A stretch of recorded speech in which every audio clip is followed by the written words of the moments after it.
mwarabonye mu Burundi ugirira ubukwe mu nzu yasa akinjiriza umugeni mu nzu yasa yavuze ngo agiye kudutegurira amazu. Ayo mazu rero yubakwa na twebwe ntimufite tuzubakisha ibikorwa vyiza vyo kugororoka turiko turakora uno munsi. Ukaba umwizigirwa mu gikorwa cyawe, inzu yawe ziraduga iduga. Bagiye badushingira intahe abatwawe muri iyo si shasha, hanyuma ngo bakabona amazu, ngo bagaca bibaza ngo ivyari byo byose ngo irya nzu ni gwanje, yo ngo akazasanga ngo ahubwo bamujanye mu nzu itagira amadirisha.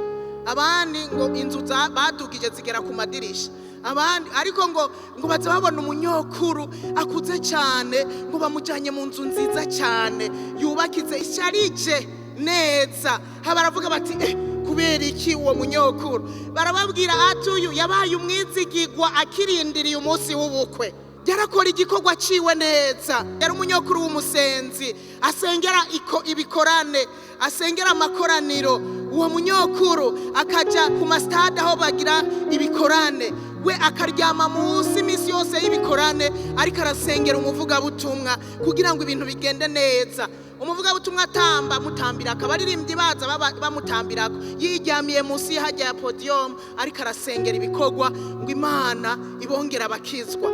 Aca asanga inzu yiwe iratunganije neza amaze gusezera inosi. Amazu yacu rero nitwe turiko turayategura mu bikorwa turiko turakora uno munsi. Nimba uri umwizigirwa mu gikorwa wahawe, umenye ngo inzu yawe iriko iratunganywa neza. Nimba ukora ugamburuka, kuko dukwiye kugamburukira Kristo, umugeni abarikowe bakwiye kugamburukira Kristo. Ukaba uri kurabikora mu bwizigirwa, ukaba uri kuragamburuka, nagira ndakubwira ngo inzu yawe iriko irubakika. Muri vya bikorwa wahawe, mbega uri umwizigirwa cyangwa warabihevye cyangwa uri mwikonji? Mbega uhagaze mu kibanza yagushizemwo? Erega Yesu hari aho yagushize, aho rero niho azoza kugutora. Hari abantu rero azosanga bavuye mu bibanza yabasizemwo, bagiye iyo kwehera, bagiye mu vyo atabasizemwo. Abo rero azoza turondera mu kibanza yadusizemwo. Na n'uyu munsi niyo ari karazana impera, azizana mu kibanza yadusizemwo. Niyo aje guhemba, kuko na n'uyu munsi tukiri muri uno mubiri turahembwa. Aza kurondera mu kibanza yagusizemwo, mu kibanza cyawe bwite. Mbega uhagaze mu mwanya wawe aho uhagaze womenyera uri umwizigirwa? Hariho abandi nabo muriko mukora iki? Mukurindira uwo mukwe kwagaruka. Iyo nzu ko ari gutegerezwa kuyubakisha ibikorwa vyiza byo kugororoka, wewe uhagaze hehe? Uri gukora igikorwa nyabaki? Uri kurakorera Imana uno munsi?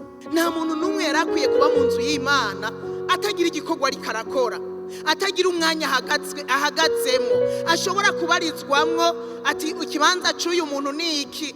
Ikibanza ciwe ni mu basenzi, ikibanza ciwe ni muri protokole, ikibanza ciwe ni kuraba abagwaye mu bitaro, ikibanza ciwe ni mu baririmbyi, ikibanza ciwe ni ivugabutumwa ryo mwibarabara, ikibanza ciwe sinzi wewe ikibanza cawe icarico. Mbega ugihagazemo kwagiraze azogutora he? Mwibarabara azoza kurondera mu bikorwa yagusizemwo. Sinzi wewe ico uri kurakora, utari kurakora naho n'inzu ntirikirubakika.